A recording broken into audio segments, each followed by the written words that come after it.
ചെമ്പനീർ പൂവിന്റെ latest episode review ആണ് പറയുന്നത്. അങ്ങനെ ശ്രുതി വോമിറ്റ് ചെയ്യുന്ന സമയത്തിന് ശ്രുതി പ്രഗ്നന്റ് ആണ് എന്ന് ചന്ദ്രമതി ഉറപ്പിക്കുന്നുണ്ട്. എന്നാൽ ശ്രുതി പ്രഗ്നന്റ് ആണ് എന്നറിഞ്ഞതോടുകൂടെ തന്നെ ശ്രുതിക്ക് പോലും അതൊട്ടും തന്നെ വിശ്വസിക്കാൻ കഴിയുന്നില്ല. രണ്ടുപേരും അത്ഭുതത്തോട് അങ്ങോട്ടും ഇങ്ങോട്ടും ഇങ്ങനെ നോക്കി നിൽക്കുകയാണ്. അന്നേരം രവീന്ദ്രൻ പറയുന്നുണ്ട്, ചന്ദ്രമതി ശ്രുതി പ്രഗ്നന്റ് ആണെങ്കിൽ അത് നല്ല കാര്യം തന്നെയാണ്, പക്ഷേ അവർ ഡോക്ടറെ അടുത്തേക്കൊന്ന് പോകട്ടെ, ഡോക്ടർ കൺസൾട്ട് ചെയ്തിട്ട് കൺഫേം ആവട്ടെ എന്ന് പറയുന്ന സമയത്ത് ചന്ദ്രമതി പറയുന്നുണ്ട്, അത് കൺഫേം ആക്കേണ്ട കാര്യമൊന്നുമില്ല, ഞാൻ 3 പ്രസവിച്ചതല്ലേ, അതുകൊണ്ട് എനിക്ക് നന്നായിട്ട് അറിയാം എൻ്റെ ശ്രുതിമോൾ ഗർഭിണിയാണ്. ഞാൻ ആഗ്രഹിച്ചതുപോലെ തന്നെ എൻ്റെ മൂത്ത മോൻ്റെ കുഞ്ഞും തന്നെയാണ് ആദ്യമായിട്ട് ഈ വീട്ടിൽ പിറക്കാൻ പോകുന്ന കുഞ്ഞ് എന്നൊക്കെ പറഞ്ഞുകൊണ്ട് തന്നെ ചന്ദ്രമതി ഭയങ്കര സന്തോഷത്തിലായിരിക്കും. ഏതായാലും രവീന്ദ്രൻ്റെ നിർബന്ധപ്രകാരം ചന്ദ്രമതി ഏതായാലും ശ്രുതിയെയും ഹോസ്പിറ്റലിലേക്ക് പറഞ്ഞു വിടുന്നുണ്ടോ ചെക്കപ്പ് ചെയ്യാൻ വേണ്ടിയിട്ട്. ഹോസ്പിറ്റലിലേക്ക് പോയിക്കൊണ്ടിരിക്കുന്ന സമയത്ത് ശ്രുതിയോട് പറയുന്നുണ്ട്, നമുക്ക് ഈ കുഞ്ഞിനെ വേണ്ട ശ്രുതി, കുഞ്ഞുണ്ടാവുന്നതൊക്കെ വലിയ കമ്മിറ്റ്മെൻ്റ് അല്ലേ, അങ്ങനെ ഒരു കുഞ്ഞിന് വേണ്ടിയിട്ട് നമുക്ക് ഒരുപാടധികം ടൈമും മണിയൊക്കെ ഇൻവെസ്റ്റ് ചെയ്യേണ്ടി വരും, അതുകൊണ്ട് നമുക്ക് ഈ കുഞ്ഞ് വേണ്ട എന്നൊക്കെ പറയായിരിക്കട്ടെ ശ്രുതി.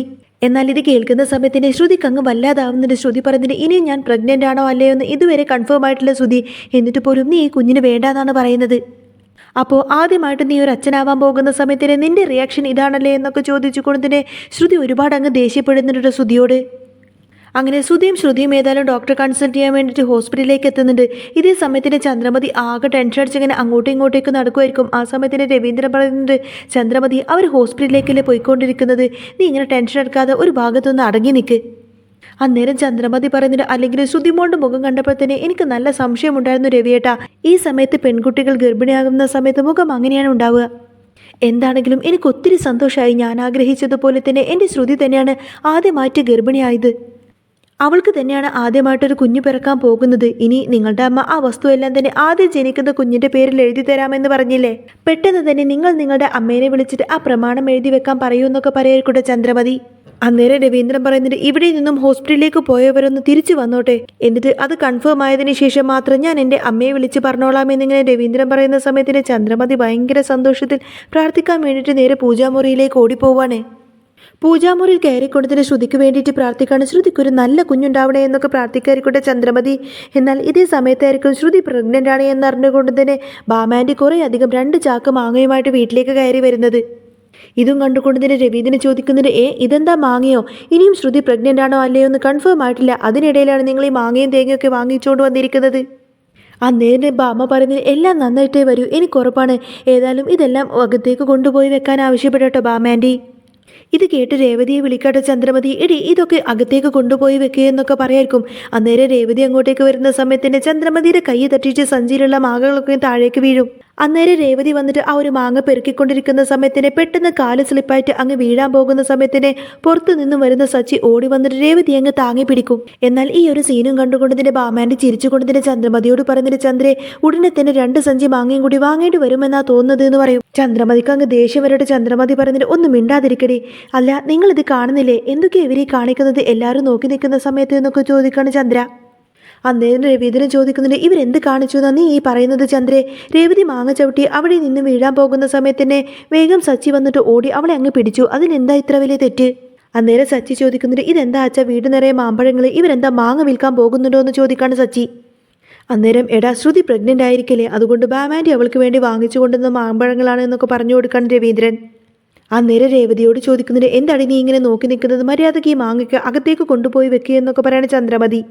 അങ്ങനെ രേവതി ഏതായാലും പാവം ആ മാങ്ങയ്ക്കനെ പെറുക്കിയിട്ട് സഞ്ചിയിലേക്ക് എടുത്തുകൊണ്ടിരിക്കുന്ന സമയത്തിന് സച്ചി ചോദിക്കുന്നുണ്ട്, എന്താ അച്ഛാ ഈ 2 സഞ്ചി മുഴുവൻ മാങ്ങയും ആ പാർലറമ്മ ഒറ്റയ്ക്കിരുന്ന് കഴിക്കാൻ വേണ്ടി പോവുകയാണോ? ഇവരിങ്ങനെ സംസാരിച്ചോണ്ട് നിൽക്കുന്ന സമയത്തായിരിക്കട്ടെ ഹോസ്പിറ്റലിൽ നിന്ന് ചെക്കപ്പ് എല്ലാം കഴിഞ്ഞതിന് ശേഷം ശ്രുതിയും തിരിച്ച് വീട്ടിലേക്ക് തന്നെ കയറി വരുന്നത്. ശ്രുതിയെ കാണുന്ന സമയത്തിന് ചന്ദ്രമതിക്ക് ഭയങ്കര സന്തോഷമായിരിക്കും. വാ മോളെ, ഡോക്ടർ എന്ത് പറഞ്ഞു എന്നൊക്കെ ചോദിക്കാണ്. എന്താ മോളെ, നല്ലോണം ആഹാരം കഴിക്കാൻ പറഞ്ഞോ, ഇനി മുതൽ നീ നല്ല കെയർഫുൾ ആയിട്ടിരിക്കണം, ഇനി മുതൽ നീ അധികം ഓടിച്ചാടി നടക്കാനൊന്നും നിൽക്കണ്ടെന്നൊക്കെ പറയായിരിക്കട്ടെ ചന്ദ്രമതി. ആ സമയത്തിന് രവീന്ദ്രൻ പറയുന്നുണ്ട്, ചന്ദ്രൻ നീ ഒന്നും മിണ്ടാതിരിക്ക്, ആദ്യം ഡോക്ടർ എന്തു പറഞ്ഞു എന്ന് അവർ പറയട്ടെ. അല്ല ശ്രുതിയുടെ മുഖം ശരിയല്ലോ, എന്ത് പറ്റി മോളെ എന്നൊക്കെ ചോദിക്കാണ് രവീന്ദ്രൻ. അന്നേരം ചന്ദ്രമതി ചോദിക്കുന്നുണ്ട്, എന്തായി മോളെ നിനക്ക്, നിനക്ക് തല ചുറ്റലുണ്ടോ, നിനക്ക് ഹെൽത്ത് പ്രോബ്ലം എന്തെങ്കിലും ഉണ്ടോ? ഏതായാലും ഈ കുഞ്ഞൊന്ന് പിറന്നോട്ടെ, നിന്റെ ഹെൽത്ത് കണ്ടീഷനൊക്കെ ഞാൻ ഓക്കെ ആക്കി തരാം, മോൾ ഇനി നന്നായിട്ട് ആഹാരം കഴിക്കണമെന്നൊക്കെ ഇങ്ങനെ പറയായിരിക്കട്ടെ ചന്ദ്രമതി. ആ സമയത്തിന് രവീന്ദ്രൻ പറഞ്ഞിട്ട്, ചന്ദ്രൻ നീ ഒന്നും മിണ്ടാതിരിക്കുക, ആ പെണ്ണിനെ ഒന്ന് പറയാൻ അനുവദിക്കുക എന്ന് പറയും. അന്നേരം ശ്രുതി പറഞ്ഞിട്ട്, ആൻറ്റി സോറി ഞാൻ പ്രഗ്നൻ്റ് അല്ല എന്ന് പറയും. അന്നേരം ചന്ദ്രമതിക്കൊരു ഷോക്കായിരിക്കട്ടോ. എന്നിട്ട് ചോദിക്കുന്നുണ്ട്, എന്ത് നീ പ്രഗ്നൻ്റ് അല്ലെന്നോ? അപ്പോൾ പിന്നെ നിനക്ക് തലകറക്കും ഛർദിലൊക്കെ വന്നതോ എന്ന് ചോദിക്കുന്ന സമയത്തിന് ശ്രുതി പറയുന്നുണ്ട്, അമ്മേ അവൾ രാത്രി ഭക്ഷണം കഴിച്ചത് ഡൈജസ്റ്റ് ആയിട്ടുണ്ടായിരുന്നില്ല, ഭക്ഷണം ദഹിക്കാത്തത് കൊണ്ടാണ് അവൾ ഛർദ്ദിച്ചത് എന്നൊക്കെ പറഞ്ഞു കൊടുക്കാട്ടോ ശ്രുതി. എന്നാൽ ശ്രുതി പ്രഗ്നൻ്റ് അല്ല എന്ന് അറിഞ്ഞതോടുകൂടി തന്നെ ചന്ദ്രമതിക്ക് ആകെ സങ്കടമായിരിക്കും. ആ സമയത്തിന് രവീന്ദ്രൻ പറയുന്നുണ്ട്, ഇതുകൊണ്ടാ ചന്ദ്രൻ ഞാൻ നിന്നോട് പറഞ്ഞത് വെറുതെ തിടുക്കം കാണിക്കല്ലേന്ന്. അപ്പോഴെന്നെ ഭാമ ചോദിക്കുന്നുണ്ട്, അയ്യോ അപ്പോൾ ഞാൻ ഈ കൊണ്ടുവന്ന മാങ്ങൊക്കെ വേസ്റ്റ് ആയി പോയല്ലോ എന്ന് പറയും. അന്നേരം സച്ചി ചോദിക്കുന്നുണ്ട്, ആൻറ്റി അതെങ്ങനെ വേസ്റ്റ് ആവും, അത് രേവതിയുടെ കയ്യിൽ അങ്ങ് കൊടുത്തേക്ക് എന്ന് സച്ചി പറയുന്ന സമയത്തിന് ഭാമ സന്തോഷത്തോട് ചോദിക്കുന്നുണ്ട്, ആഹാ അപ്പോൾ രേവതി പ്രഗ്നൻ്റ് ആയിരുന്നോ, എന്നിട്ട് ആ കാര്യം ചന്ദ്രൻ എന്നോട് പറഞ്ഞില്ലല്ലോ എന്ന് പറയും. രേവതി കൺഗ്രാറ്റ്സ് രേവതി എന്നൊക്കെ പറഞ്ഞുകൊണ്ട് തന്നെ ബാമാൻറ്റി വന്നിട്ട് രേവതിക്ക് കൺഗ്രാറ്റ്സ് ഒക്കെ കൈയൊക്കെ കൊടുക്കുന്നുണ്ട്. അന്നേരം രേവതി പറയുന്നുണ്ട്, അയ്യോ ആൻറ്റി അങ്ങനെയൊന്നും ഇല്ല എന്ന് പറയുന്ന സമയത്തിന് സച്ചി പറയുന്നുണ്ട്, ആൻറ്റി രേവതി നന്നായിട്ട് മാങ്ങ അച്ചാറിടും, മാങ്ങ അച്ചാറിട്ടതിന് ശേഷം വേണമെങ്കിൽ നിങ്ങൾക്ക് 2 ബോട്ടിൽ കൊടുത്തു വിടാമെന്നൊക്കെ പറയാണ് സച്ചി. ഏതാണെങ്കിലും ശ്രുതി വിഷമത്തോടു കൂടി തന്നെ ചന്ദ്രമതിയോട് പറയുന്നുണ്ട്, ആൻറ്റി സോറി, നിങ്ങൾക്കൊരു നല്ല ന്യൂസ് തരാൻ പറ്റുമെന്നാണ് ഞാനും എക്സ്പെക്ട് ചെയ്തത് എന്ന് പറയുന്ന സമയത്തിന് രവീന്ദ്രൻ പറയുന്നുണ്ട്, മോളെ നീ എന്തിനാ അവളോട് സോറിയൊക്കെ പറയുന്നത്, ചന്ദ്രയാണ് തിടുക്കപ്പെട്ട് എല്ലാം അങ്ങ് കൊണ്ടു തുലച്ചത്. അന്നേരം രേവതിയും പറഞ്ഞിട്ട്, ശ്രുതി ആൻറ്റി ഒരുപാടൊന്നും പ്രതീക്ഷിച്ചു നിനക്കൊരു കുഞ്ഞുണ്ടാവാൻ വേണ്ടിയിട്ട്, ആൺകുഞ്ഞാണോ പെൺകുഞ്ഞാണോ എന്ന് ഞാനും അച്ഛനും കൂടി ഡിസ്കസ് ചെയ്തതായിരുന്നു, അത്രമാത്രം ആഗ്രഹിച്ച് ഞങ്ങൾ എല്ലാവരും കാത്തിരിക്കുമായിരുന്നു. എന്തായാലും നീ വിഷമിക്കൊന്നും വേണ്ട, ഉടനെ തന്നെ നിനക്കൊരു കുഞ്ഞു പിറക്കുമെന്നൊക്കെ പറയാട്ടോ രേവതി. രേവതിയുടെ വാക്ക് കേൾക്കുന്ന സമയത്തിന് ചന്ദ്രക്ക് അങ്ങ് ദേഷ്യം വരാണ്ട് ചന്ദ്രമതി പറഞ്ഞിട്ട്, എടി നീ ഒന്നും കൂടുതൽ സംസാരിക്കേണ്ടടി, എനിക്ക് നിന്നെ പറ്റിയിട്ട് കൂടുതൽ അറിയാൻ വേണ്ടി എന്ന് പറയും. ആ സമയത്തിന് രവീന്ദ്രൻ പറഞ്ഞിട്ട്, ചന്ദ്രൻ നീ ഒന്നും മിണ്ടാതിരിക്ക്, ഇനിയും നീ എന്തിനാ വെറുതെ പ്രശ്നമുണ്ടാക്കാൻ വരുന്നത്, നീയാണ് ഈ ചെറിയ വിഷയം ഇത്രമാത്രം മൂതി വീർപ്പിച്ചത്, നീയല്ലേ പറഞ്ഞത് ശ്രുതിയുടെ മുഖം കണ്ടെത്തിന് നിനക്കറിയാമെന്ന്, എന്നിട്ടിപ്പോൾ എന്തായി ടെസ്റ്റ് ചെയ്തപ്പോൾ. അന്നേരം ചന്ദ്രമതി പറയുന്നത്, എന്ത് ചെയ്യാനാ, ഈ വീട്ടിൽ നല്ല കാര്യം നടക്കണമെന്ന് ഞാൻ വിചാരിച്ചു, പക്ഷെ അതൊന്നും നടന്നില്ല. ഈ വീട്ടിലെ മൂത്ത മരുമകൾ ആദ്യം പ്രസവിക്കണമെന്നാണ് എൻ്റെ ആഗ്രഹം, നല്ലൊരു കാര്യം നടക്കാനിരുന്നതായിരുന്നു, അപ്പോഴേക്കും ആരുടെയോ കണ്ണേറ് തട്ടിയതായെന്നൊക്കെ പറഞ്ഞുകൊണ്ടിന് ചന്ദ്രമതി ഇങ്ങനെ രേവതിയെ കുറ്റപ്പെടുത്തി സംസാരിക്കും. ആ സമയത്തേന് സച്ചി പറയുന്നത്, അച്ഛാ ഈ കാര്യം പറഞ്ഞപ്പോൾ എല്ലാവരും ഫീൽ ചെയ്തിരിക്കുക, പക്ഷേ അവൻ്റെ സന്തോഷം നോക്കി എന്നൊക്കെ പറഞ്ഞുകൊണ്ടിന് സച്ചി ഇങ്ങനെ ശ്രുതിയെ കാണിച്ചു കൊടുക്കുന്നുണ്ട്. ശ്രുതിയാണെങ്കിൽ ഈ സമയത്ത് ഫോണിൽ ഇങ്ങനെ കോമഡി സീൻസും കണ്ടിട്ട് ഇങ്ങനെ സ്ക്രോൾ ചെയ്തിട്ട് ചിരിച്ചുകൊണ്ടിരിക്കുകയാണ്. പെട്ടെന്ന് ഇവരുടെ സംസാരം കേട്ട സമയത്ത് ശ്രുതി ഫോണങ്ങ് മാറ്റിക്കൊണ്ട് തന്നെ പറയുന്നുണ്ട്, എനിക്കും നല്ല വിഷമമുണ്ട് അച്ഛാ, പക്ഷേ അതും ആലോചിച്ചിട്ട് ഫീൽ ചെയ്തിരുന്നിട്ട് കാര്യമൊന്നുമില്ലല്ലോ, അതൊക്കെ ഇനി ഏതായാലും നടക്കേണ്ട സമയത്ത് നടന്നോളും, വാ ശ്രുതി നമുക്ക് റെസ്റ്റ് എടുക്കാമെന്നൊക്കെ പറഞ്ഞ് ശ്രുതിയും കൂട്ടിക്കൊണ്ടു ശ്രുതി നേരെ മുറിയിലേക്ക് പോവാണ്. അന്നേരം രവീന്ദ്രൻ പറഞ്ഞിട്ട്, ചന്ദ്രൻ നീ പറഞ്ഞില്ലേ ആർക്ക് എപ്പോൾ കൊടുക്കണമെന്ന് ദൈവത്തിന് നന്നായിട്ട് അറിയാമെന്ന്, അത് ദൈവത്തിന് മാത്രമേ അറിയുള്ളൂ. അപ്പോഴേക്കും സച്ചി വന്നിട്ട് രേവതിയുടെ കയ്യിൽ നിന്ന് 2 മാങ്ങ എടുത്തിട്ട്, രേവതി ഞാൻ 2 മാങ്ങ എടുക്കുക എന്നൊക്കെ പറഞ്ഞാൽ അതങ്ങനെ കടിച്ച് തിന്നുകൊണ്ട് ഇങ്ങോട്ടേക്ക് പോവാണ്. ആ സമയത്തിന് ചന്ദ്രമതിക്ക് അങ്ങ് ദേഷ്യം വന്നിട്ട് രേവതി എങ്ങനെ നോക്കി നിൽക്കുമായിരിക്കും. പിന്നീട് ചന്ദ്രമതി ഏതായാലും വർഷക്ക് കോൾ ചെയ്യുന്നുണ്ട്, എന്നിട്ട് വർഷയോട് വീട്ടിലേക്ക് വരാൻ വേണ്ടിയിട്ട് ആവശ്യപ്പെടും.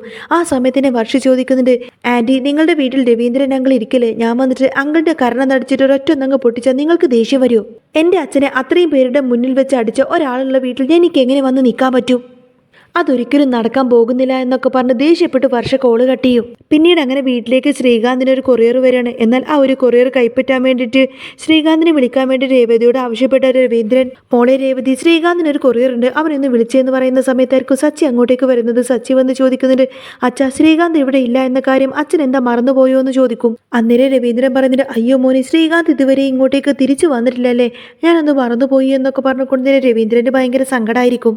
അന്നേരം ശ്രുതി പറഞ്ഞിട്ട്, എന്താ ആൻറ്റി അവൻ ഇതുവരെ വന്നില്ലല്ലോ, അവൻ ഇന്നെങ്കിലും വരുമെന്നാണ് ഞാൻ വിചാരിച്ചത്, എന്ത് ചെയ്യാനാ, നടന്ന കാര്യങ്ങളൊന്നും അവൻ അത്ര പെട്ടെന്നൊന്നും മറക്കാൻ കഴിയില്ലല്ലോ. എന്ത് ചെയ്യാനാ എന്നിങ്ങനെ ശ്രുതി സച്ചിയെ നോക്കിക്കൊണ്ട് സംസാരിക്കായിരിക്കും. അന്നേരം ശ്രുതി പറയുന്നിട്ട്, അതി വാങ്ങിയത് അവരല്ലേ, അതുകൊണ്ട് അത് അത്ര പെട്ടെന്നങ്ങ് മറക്കാൻ പറ്റുമോ, ചിലപ്പോൾ ഈ സച്ചി പോയിട്ട് അവരോട് മാപ്പ് ചോദിച്ചാൽ അവൻ ഇങ്ങോട്ടേക്ക് തിരിച്ചു വരുമായിരിക്കും എന്നൊക്കെ പറയായിരിക്കട്ടോ ശ്രുതി. അന്നേരം രേവതി പറയുന്നുണ്ട്, എടാ ആദ്യം അയാൾ ഈ രേവതിയോട് വന്ന് മാപ്പ് ചോദിക്കണമെന്നിങ്ങനെ സച്ചി പറയുന്ന സമയത്തിന് ചന്ദ്രമതിക്ക് അങ്ങ് ദേഷ്യം വരട്ടോ. ചന്ദ്രമതി ചോദിക്കുന്നുണ്ട്, ഓ പിന്നെ അത്രയും വലിയൊരു മനുഷ്യൻ ഇവളോട് വന്ന് മാപ്പ് ചോദിക്കണമെന്നോ, ഇവൻ ഈ പറയുന്നതൊന്നും നിങ്ങൾ കേൾക്കുന്നില്ലേ, ഇത്ര നേരമായിട്ടും എൻ്റെ മോൻ ഇങ്ങോട്ടേക്കൊന്നും വന്നിട്ടില്ല, ഇനിയിപ്പോൾ എൻ്റെ മോൻ ഇങ്ങോട്ടേക്ക് തിരിച്ചു വരുമോ ഇല്ലയോ എന്നറിയില്ല എന്നൊക്കെ പറഞ്ഞുകൊണ്ട് തന്നെ ചന്ദ്രമതി ഇങ്ങനെ സങ്കടപ്പെട്ട് ബഹളമുണ്ടാക്കും. അന്നേരം ചന്ദ്രമതിയെ സമാധാനിപ്പിച്ചുകൊണ്ട് തന്നെ ശ്രുതി പറഞ്ഞിട്ട്, ആൻറ്റി എന്ത് ചെയ്യാൻ പറ്റും, ശ്രീകാന്ത് ഇങ്ങോട്ടേക്ക് വരാത്തത് കൊണ്ട് തന്നെ നിങ്ങൾ ഒരുപാട് സങ്കടപ്പെടുന്നു, അങ്കിളും ശ്രീകാന്തിനെ ഒരുപാടധികം മിസ് ചെയ്യുന്നു. അന്നേരം രവീന്ദ്രൻ പറഞ്ഞിട്ട്, ഇപ്പം എന്താ അതിനെ പറ്റിയിട്ടൊക്കെ സംസാരിച്ചിട്ട് കാര്യം, അവൻ എന്തായാലും വരുമ്പോൾ വരട്ടെ, അവൻ ഏതായാലും ഇങ്ങോട്ടേക്ക് വരാതിരിക്കില്ല, മക്കളും മരുമക്കളായിട്ട് നല്ല രീതിയിൽ തന്നെ സ്നേഹത്തിൽ മുന്നോട്ട് പോകുമായിരുന്നു, ആരുടെയോ കണ്ണ് തട്ടിയതാണെന്നിങ്ങനെ പറയാതിരിക്കട്ടെ രവീന്ദ്രൻ. അന്നേരം ശ്രുതി ഇങ്ങനെ സച്ചിയെ നോക്കിക്കൊണ്ട് തന്നെ പറയുന്നുണ്ട്, കണ്ണ് പെട്ടതൊന്നുമല്ല അച്ഛാ, ദേ അവന്റെ കൈയാണ് പെട്ടത് എന്ന് പറയും സച്ചിനെ നോക്കിയിട്ട്. അന്നേരം രവീന്ദ്രൻ പറഞ്ഞിട്ട്, ശ്രീകാന്ത് എന്തായാലും ഇങ്ങോട്ടേക്ക് തിരിച്ചു വരും മോളെ, എന്തായാലും അവൻ ഇങ്ങോട്ടേക്ക് വരും, അവൻ ഇങ്ങോട്ടേക്ക് വരാതിരിക്കില്ല, വരും ചന്ദ്രേ, ശ്രീകാന്ത് എന്തായാലും ഇങ്ങോട്ടേക്ക് വരും എന്നിങ്ങനെ രവീന്ദ്രൻ നിർത്താതെ ആവർത്തിച്ച് പറയായിരിക്കും. ആ സമയത്ത് രവീന്ദ്രന്റെ വിഷമം നന്നായിട്ട് മനസ്സിലാവുന്നുണ്ട് രേവതിക്ക്. എന്നിട്ട് രേവതി ഇങ്ങനെ സച്ചിയോട് പറഞ്ഞിട്ട്, ദേ സച്ചിയേട്ടാ നോക്കിക്കേ, അച്ഛന് നല്ല വിഷമമുണ്ട് എന്ന് പറയും. അച്ഛന്റെ വിഷമം കാണുന്ന സമയത്തിന് സച്ചി ചെന്നിട്ട് രവീന്ദ്രനെ ഇങ്ങനെ ആശ്വസിപ്പിക്കുന്നൊക്കെയുണ്ട്. പിന്നീട് കാണിക്കുന്നത് അന്ന് രാത്രി കിടക്കാൻ തുടങ്ങുന്ന സമയത്തിന് രേവതി ഏതായാലും ഒരു ഗ്ലാസ് പാല് കാച്ചിക്കൊണ്ടതിന് സച്ചിക്ക് കൊണ്ടുവന്ന് കൊടുക്കുന്നുണ്ട്. അന്നേരം സച്ചി അത് രേവതിയോട് കുടിക്കാൻ വേണ്ടിയിട്ട് പറയും. രേവതി, നീ രാവിലെ മുതൽ ഒരുപാടധികം കഷ്ടപ്പെടുന്നതല്ലേ, അതുകൊണ്ട് നീ ഈ പാല് കുടിച്ചോ എന്ന് പറയുന്ന സമയത്തിന് രേവതി പറയുന്നുണ്ട്, അതൊന്നും വേണ്ട സച്ചിയേട്ടാ, സച്ചിയേട്ടൻ അതിരാവിലെ എഴുന്നേറ്റ് സവാരിക്ക് പോകുന്നതിൽ ഒരുപാടധികം ക്ഷീണം കാണും, അതുകൊണ്ട് സച്ചിയേട്ടൻ ഇത് കുടിക്കുക എന്നൊക്കെ പറഞ്ഞുകൊണ്ട് തന്നെ രേവതി നിർബന്ധിക്കുന്ന സമയത്ത് സച്ചി ഏതായാലും ആ ഒരു പാല് മുഴുവനായിട്ട് കുടിക്കുന്നുണ്ട്.